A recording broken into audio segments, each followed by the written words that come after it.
Muy buenas a todos, soy don Felipe Sánchez Fernández, profesor del ciclo formativo grado superior, tanto en imagen para el diagnóstico como en radioterapia, y me dedico a ejercer en la asignatura de Fundamentos Físicos y Equipos. Hola queridos alumnos, espero que estéis bien dentro de esta complicada situación para todos. Tal y como os comenté en el mensaje de la plataforma, pues voy a proceder a realizar la explicación de los apuntes que os envié a través de este canal de YouTube. Vamos a ver qué tal lo hago y a ver si con esto funciona. Cada semana iré subiendo unos cuantos vídeos. Vosotros los vais a ir mirando. Me podéis preguntar las dudas que tengáis a través de los comentarios del vídeo o a través de la plataforma, lo que os sea más cómodo. Y bueno, a ver si conseguimos aprender algunos conceptos sobre el tema este que vamos a tratar. Antes de ver el vídeo, yo os recomiendo que tengáis los apuntes que os he mandado, pues que los tengáis impresos en papel o si no, pues en formato digital, lo que os sea más cómodo, porque así podéis ir apuntando cualquier cosa de lo que yo diga en el vídeo, de lo que os interese. Antes de ver el vídeo, os recomiendo también que los hayáis leído, al menos, porque así os sonará algo de lo que estoy yo explicando. Y si aparte de leerlo, pues lo habéis hecho algún resumen o habéis tomado alguna nota o habéis subrayado o hecho algún esquema, pues mejor para vosotros.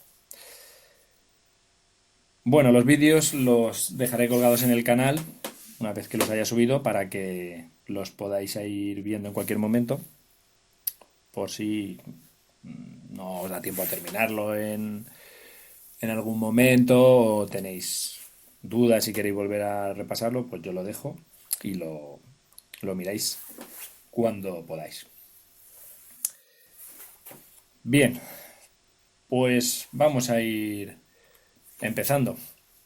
El tema que nos toca es el quinto ya del temario. Se llama la caracterización de equipos de resonancia magnética, ¿vale? Es decir, a partir de ahora hablaremos de resonancia magnética o RM. Y es un tema, pues, la verdad es que bastante extenso. Tiene 15 apartados, está bastante completo. No voy a engañar, no voy a decir que es muy fácil y muy sencillo. O sea, lleva su miga, lleva su historia, pero bueno, que se puede aprender los conceptos que lleva el tema. No es una cosa totalmente difícil. En el vídeo de hoy solamente quiero explicar el primer apartado y, y luego ya el resto de apartados pues en otros vídeos. Bien, antes de empezar con el tema, me gustaría pues recordar un poco lo que esto ya lo hemos visto en el tema 1. Y es que si os acordáis, esto es el espectro electromagnético, donde están los diferentes tipos de radiaciones. Y si os acordáis, teníamos dos tipos de radiaciones. Primero teníamos esta de aquí, donde está aquí el cursor, la radiación ionizante. Y después tenemos esta otra de aquí, radiación no ionizante. Esto me imagino que os sonará. ¿En qué se diferenciaban la ionizante de la no ionizante? Pues fundamentalmente la ionizante, sus ondas tienen muchísima más energía, por lo tanto se utilizan en radiografías, en tomografía computerizada y tienen la desventaja de que producen daño biológico en el tejido humano, con lo cual pues tienes que tener precaución a la hora de realizar estas técnicas para evitar superar unas dosis recomendadas y evitar daños en los pacientes. Esto de momento ahora ya nos olvidamos. en lo que queda de curso. ¿Por qué? Pues porque los temas que vamos a dar, tanto este como el siguiente, ya no habla de radiación ionizante. Esto ya lo tachamos y lo dejamos en el pasado. A partir de ahora lo que vamos a tratar es esto, radiación no ionizante. Este tema y el siguiente son técnicas que utilizan radiación no ionizante, con lo cual son ondas electromagnéticas que tienen mucha menos energía y aunque lleguen a un tejido, pues no van a provocar daño biológico.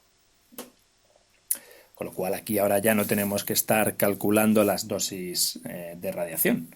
No tenemos que estar calculando los Gray, los Sievert, los REM. ¿Por qué? Pues porque no es necesario. Como no se va a producir daño biológico, pues no es necesario calcular este tipo de datos. ¿Vale? Así que mira, una cosa buena que tenéis. Bien, este tema trata de resonancia magnética, ¿vale? Por si alguna vez si no lo habéis visto nunca un equipo, pues estamos hablando de esto. Este es el equipo de resonancia magnética, ¿vale? Una camilla para el paciente y aquí dentro, esto es lo que se conoce como el túnel del imán, es donde entra el paciente. Y aquí hay bobinas que generan enormes campos magnéticos que son los que van a actuar sobre el cuerpo del paciente y van a producir las imágenes de resonancia magnética. Lo veremos con más detalle más adelante. ¿Qué tipo de imágenes se producen? Pues estas, ¿vale? Estas imágenes son un ejemplo de las que podemos ir produciendo con el equipo, ¿vale? Se van viendo aquí distintas partes del cráneo de un paciente con distintos cortes. Bien, pues vamos a ir empezando con el primer apartado, que es el que vamos a ver en este vídeo, llamado comportamiento del spin nuclear en un campo magnético. Bueno, aquí desde el título lo más raro para vosotros es el spin, esa palabra, todo lo demás, comportamiento nuclear y campo magnético, me imagino que no hay ningún problema. Esto es lo que explicaremos en este apartado, qué es eso del spin y cómo se va a comportar una vez que le apliquemos un campo magnético. Bueno,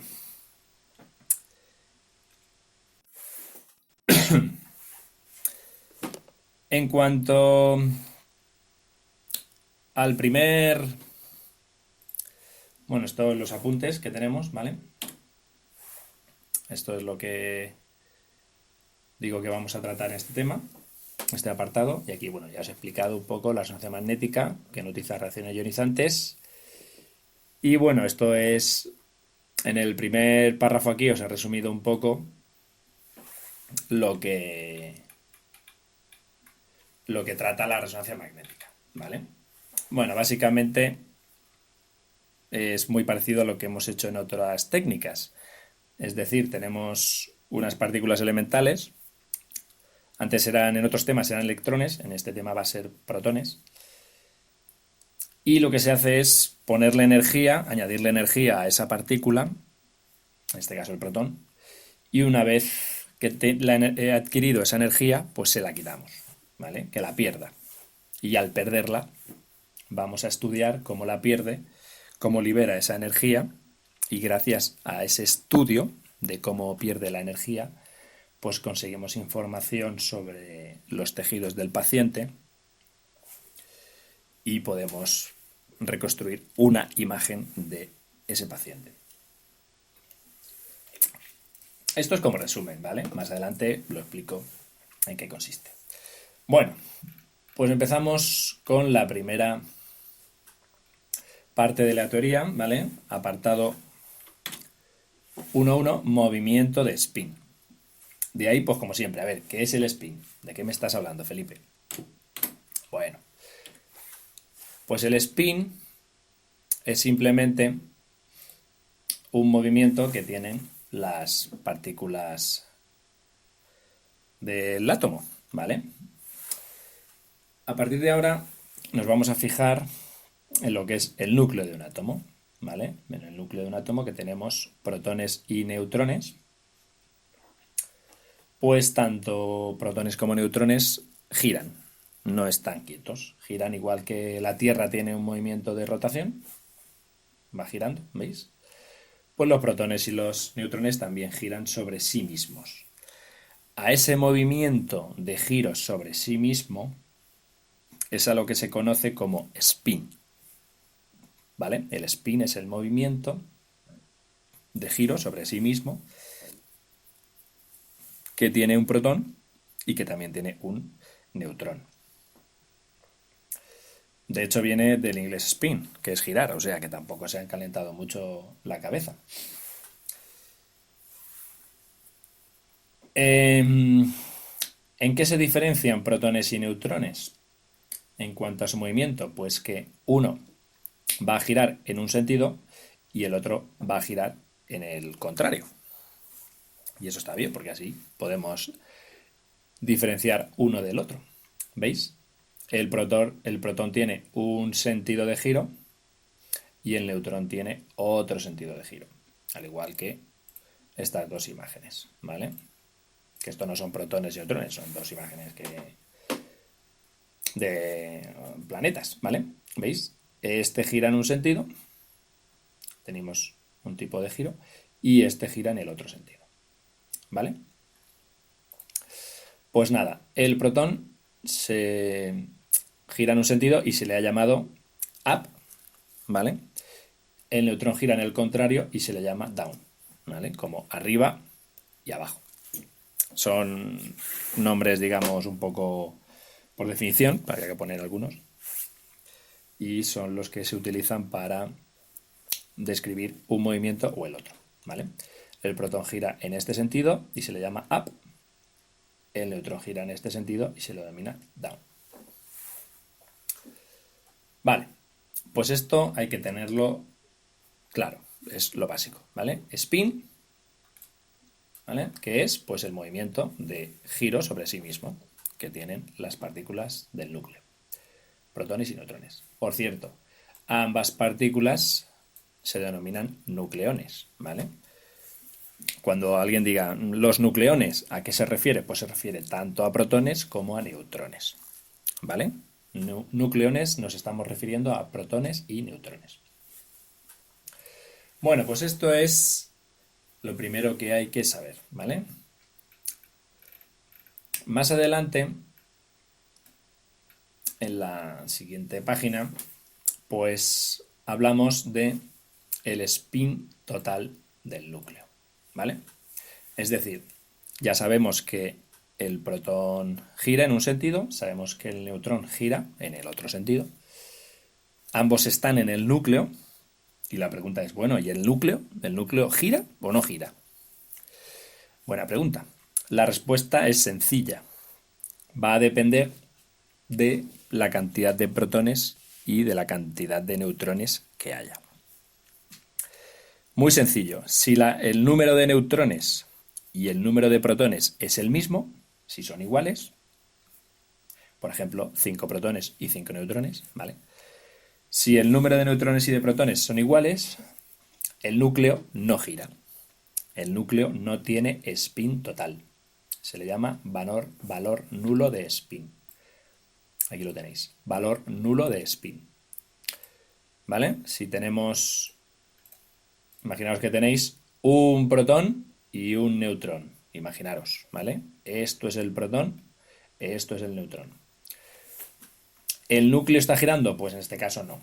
Como tenemos una partícula de cada, un protón y un neutrón, pues el núcleo no gira. ¿Cuál es la explicación física? Pues muy sencillo. Como el protón gira en un sentido y el neutrón gira en el otro, pues ambos movimientos se contrarrestan, se anulan uno al otro y entonces el núcleo pues no puede girar. Es algo parecido a lo que sucede en este caso, ¿vale? Si tenemos dos personas que están tirando de una cuerda, cada uno hacia su lado, y ambos tienen la misma fuerza, pues se va a contrarrestar la fuerza de uno con la del otro y no se va a mover la cuerda. Pues aquí pasa lo mismo. Si tenemos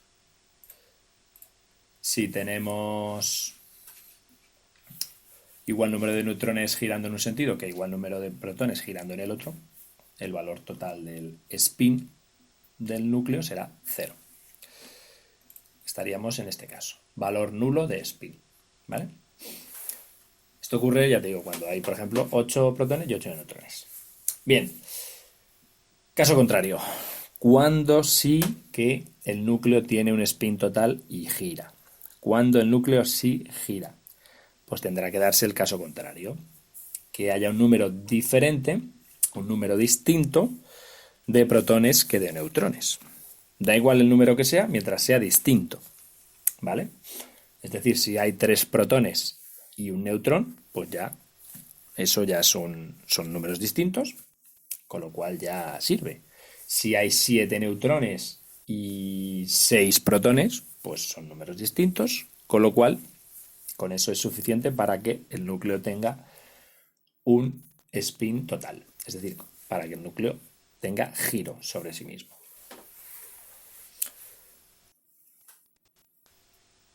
La explicación, pues igual que antes. Ya no tenemos, ya no, si tenemos varios protones, imaginaros que aparte de este protón hubiera aquí otro, imaginaros que hubiera aquí otro, ¿vale? Pues entonces serían 2 protones girando en un sentido y un neutrón girando en el contrario, con lo cual este neutrón podría anular el movimiento de este protón, pero de el siguiente protón que hubiera aquí, imaginaros que hubiera uno, pues no podría anularlo nadie, ningún neutrón. Así que ese protón que quedaría libre sería el que proporcionaría el movimiento de giro a todo el núcleo. Sería el que proporcionaría el movimiento de spin a todo el núcleo. Es como si tenemos este caso, ¿vale? Tenemos aquí 2 personas tirando de la cuerda, otra persona tirando en el otro sentido, suponiendo que todas tienen la misma fuerza, pues claro, estos de aquí van a ganar, con lo cual la cuerda se va a ir hacia este lado. Tenemos un valor neto de spin. Aquí. Valor neto de spin. Es cuando el núcleo está girando y se debe a que hay más neutrones que protones o más protones que neutrones. Lo importante es que haya un número distinto, que no sea igual. ¿Y para qué cuento todo esto? Pues por esto de aquí. Si queremos obtener las imágenes en resonancia magnética, los núcleos tienen que estar girando. Tienen que estar girando para poder absorber la energía al aplicar los campos magnéticos y después la van a perder y al perderla nos proporcionarán las imágenes. Pero claro, antes de todo tienen que estar ellos girando. ¿Vale? Tienen que tener valor de spin. Entonces, como necesitamos que tengan valor neto de spin, necesito que estén girando, ¿vale? Necesito que tengan valor neto de spin, tienen que tener distinto número de protones y de neutrones. Esos son los que nos van a servir, los que tengan distinto número de protones y de neutrones. Entonces, para que tengan un número distinto de protones y neutrones, pues simplemente se trata de que la suma de protones y neutrones sea impar. Simplemente que sea impar. Es decir, si tengo 2 protones y 3 neutrones, pues 2 más 3 da 5. Es una suma impar. Mientras que si tengo un neutrón y un protón, pues 1 y 1 sale 2, que es par. ¿Vale? Simplemente una regla sencilla matemática. ¿Vale? Es simplemente que dentro del núcleo tiene que haber un número impar de partículas, un número impar de nucleones, para que así neutrones y protones sean distintos. por ejemplo 3 y 2 o 7 y 6, ¿vale? Así que necesitamos valor neto de spin, ¿vale? Necesitamos esto. Necesitamos que el núcleo gire. Si el núcleo no gira, no nos sirve para la resonancia magnética, ¿vale? Entonces, núcleos que giren, núcleos que sean impares, pues hay un montón, ¿vale? Aquí os pongo algunos ejemplos. El hidrógeno, el nitrógeno, el sodio, el fósforo, todos estos tienen siempre distinto número de protones y neutrones, ¿vale? Por ejemplo, hidrógeno tiene 1 y 0, no son iguales. Nitrógeno tiene 7 y 8, tampoco son iguales. El sodio tiene 11 y 12, son diferentes. Y fósforo, pues 15 y 16. Todos estos valen, y hay más. Todos aquellos que tengan siempre distinto número de protones y neutrones.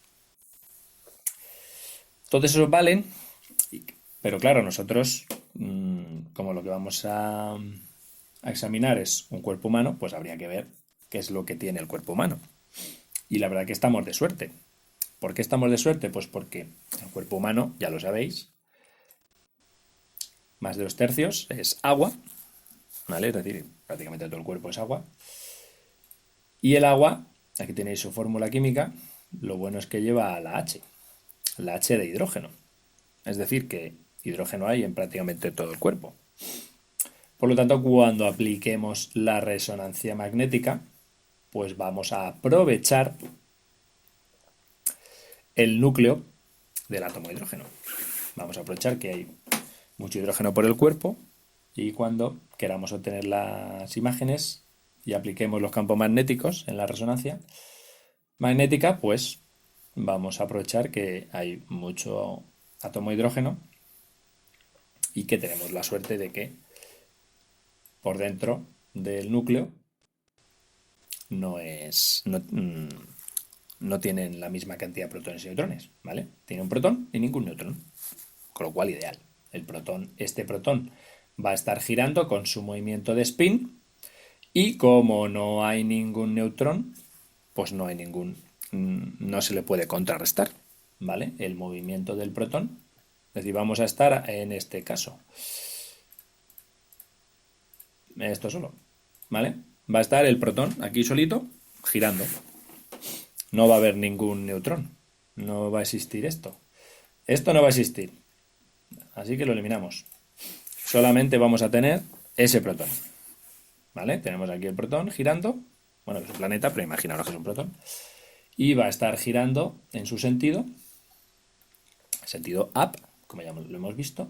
Con lo cual el núcleo va a tener spin. Pues sí, claro, el del protón. Si no hay aquí no hay ningún neutrón que le contrarreste. Así que el núcleo del átomo de hidrógeno va a estar girando tranquilamente en el mismo sentido que gira el protón. De hecho, aquí lo tenéis, ¿vale? Lo que es un átomo de hidrógeno. Tiene por ahí un electrón dando vueltas en su orbital, pero bueno, esto no le vamos a hacer caso porque ya hemos dicho que en este tema nos olvidamos de electrones que no nos van a hacer falta. Nos interesa simplemente el núcleo. Y cuando hablamos de hidrógeno, pues el núcleo más sencillo es el del hidrógeno, que solamente tiene un protón.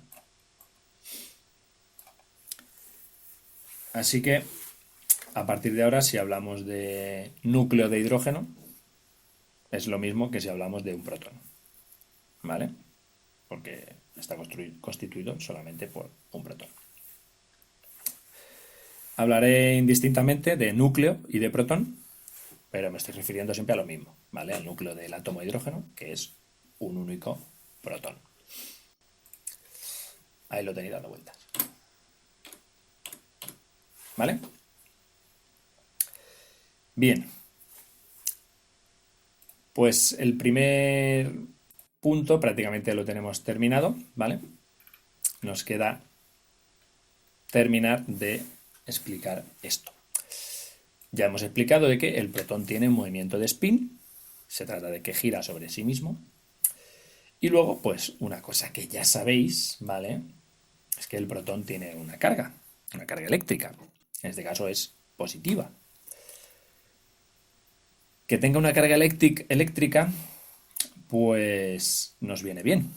¿Por qué nos viene bien? Pues porque si recordáis del tema 1, cuando veíamos el magnetismo, decíamos que una carga eléctrica, por ejemplo el protón, ¿vale? Si está en movimiento, una carga eléctrica que además se mueva, y el protón es una carga eléctrica y además se mueve porque está girando, pues cualquier carga eléctrica en movimiento te produce un campo magnético a su alrededor, ¿vale? Cualquier carga eléctrica que se mueva te produce un campo magnético a su alrededor. Así que el protón, que tiene una carga, en este caso positiva, y está girando, se mueve, pues generará un pequeño campo alrededor, un pequeño campo magnético. ¿Y eso para qué nos sirve? Pues simplemente es que el producir un campo magnético provoca que el protón se comporte como un pequeño imán, ¿vale? Es decir, el protón es como un imán pequeñito, muy pequeño, porque ya digo, no se ve al microscopio, y es un pequeño imán, y los imanes, pues ya sabéis que cuando tengan un campo magnético, los imanes se van a orientar hacia ese campo magnético. Al igual que, por ejemplo, una brújula. Una brújula es un imán y cuando nota el campo magnético de la Tierra, pues se orienta hacia él y señala hacia el norte. Pues el protón igual. El protón va a estar ahí tranquilo, es un imán pequeñito, va a estar tranquilamente sin molestar a nadie, pero cuando le apliquemos un campo magnético, va a orientarse según ese campo magnético. Y eso es bueno. Es bueno para nosotros porque podemos utilizar esa propiedad para, gracias a la técnica de la resonancia magnética, producir imágenes de los tejidos del paciente. Más adelante entro en detalles de cómo se consigue eso. Pero esto tenéis que tenerlo claro. Es decir, que el protón tenga una carga positiva y que el protón esté en movimiento, ya que gira sobre sí mismo, es bueno. ¿Por qué? Porque se transforma en un imán pequeño y cuando le apliquemos un campo magnético se orientará en la dirección de ese campo. Y eso luego lo vamos a utilizar para la resonancia magnética. Vale, hasta aquí el punto 1.1. Lo repaso rápidamente, ¿vale? Movimiento de spin. Protones y neutrones giran. Protón en un sentido, neutrón en otro sentido. A uno se llama up y al otro down. Si dentro del núcleo tenemos un protón y un neutrón, o 2 y 2, o 3 y 3, es decir, el mismo número, pues se contrarrestan ambos movimientos, este se contrarresta con este, y ese núcleo no gira, no tiene valor neto de spin. En cambio, si por lo que sea tenemos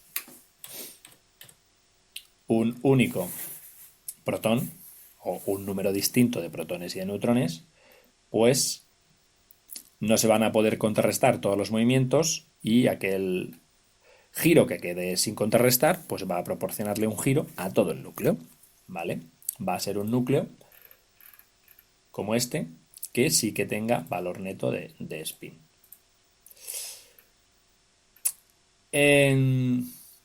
Entonces, ¿cuál nos interesa para la resonancia magnética? Bueno, pues si habéis estado atento ya lo sabéis. Este no nos interesa. Nos interesa este de aquí, valor neto de spin. Nos interesa un núcleo que gire. ¿Por qué? Pues porque en resonancia magnética necesitamos que los núcleos giren para poder obtener las imágenes.